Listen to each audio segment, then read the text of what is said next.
Jaylen Waddle is a more special, more dynamic type of wide receiver. And when he was on the field, he was the lead guy over Devonta Smith. You can even look earlier in the season before he got hurt with his ankle injury, he was outperforming Devonta Smith up until that point. He is the guy. There's something special about his game. He is elite fast, an elite home run threat, but he also runs pretty good routes. He's got really good hips. He can sink in and out of his breaks, which, again, you have another guy that even though he's 5'10", 182, he has very active hands. He can play inside and outside. And that's why I wound up putting him as my number 2 receiver overall. Chris, what do you think about Jaylen Waddle and Devonta Smith? We'll just lump Devonta Smith into this conversation as well. What do you think about those two, where they stack up? I had Devonta Smith as probably actually my 4th wide receiver in this draft. And I think we're going to get to who I think is higher. Waddle, I think, is kind of tied for the other guy right now. I love Waddle depending what you're looking for. Not that he's not explosive, not that he can fit any team, but one of the things that he's a really good player with his yards after the catch. This guy has the ability to take it 90 yards from having taking a 1-yard catch and breaking it 90 yards. There's not a lot of guys that can do that. I think it's different between him and Smith. Smith is a good long strider. He runs good routes. He's good at getting out of his breaks. He's a little bit taller, but I think when you look at the explosiveness and in today's game where teams are using the short passing game more and more, I think this is a guy that you have to look at as a dynamic playmaker. We kind of see a lot of guys like Brandon Ayuk from the 49ers last year, where if you can just get certain guys the ball, how they can create, this guy can do that and run patterns and take the top off. So I do think that he's definitely better than Smith. I also think he's a little bit thicker than Smith. They weigh about the same, but about 3 inches difference in height. He's built differently. Yeah, and you can see it in the highlights. Just yards after the catches where Waddle excels. Guys can't bring him down. He's not an easy one-arm tackle. And like I said, this is a guy that you can feature all over the field, even out of backfield. I think this is a guy that teams will be drooling over themselves because there's so many opportunities and different ways you could actually utilize him.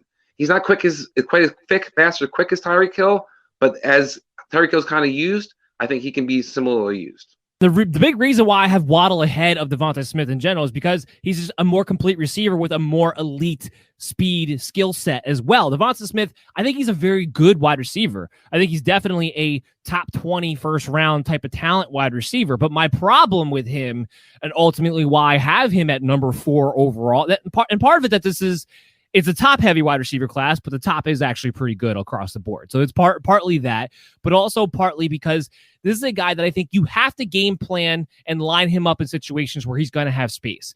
He doesn't have the best combat hands in the world to be able to get off the line of scrimmage when bigger corners who are capable to play actual bump and run defense are able to jam at the line. We saw that in college. When he actually was able to play against a physical corner who can bump him at the line, he had a hard time getting off the line of scrimmage. That goes to his size, his incredibly lean build. So I struggle with the idea that Devonta Smith's ever going to be that effective on the outside unless he figures out something with his hands and gets more fight in his hands. The other thing is that because of his size, I don't see him going across the middle very often in NFL's schemes today either. Kind of like with Marquise Brown, they avoid Marquise Brown going across the middle. I could see a similar situation with Devonta Smith where the team will avoid having him go across the middle. So to me, that screams that you're going to have to strictly be a slot receiver who operates in and out of the middle instead of going from, the perimeter across and doing all these ins and outs. And that's where I kind of have some questions. I think he's a very fluid route runner. Everything he does is very, very smooth. He's a great athlete, everything like that. And I think if you feature him and move him around, he can be a centerpiece in your offense. That's why ultimately he's still a first-round receiver in my book, and that's ultimately what we saw what happened with Alabama, why he was so proficient with Alabama last year. That might have been the best college wide receiver year ever. So if you use him that way, then yes, he's going to be a great wide receiver. But this is why I have him number 4. I don't have him as this complete weapon, and he would be an outlier in the sense of his size if he were to actually be proficient. The comparison that I keep hearing that, I think people who really love Devonta Smith want to latch to is the idea that he might have a chance as Marvin Harrison.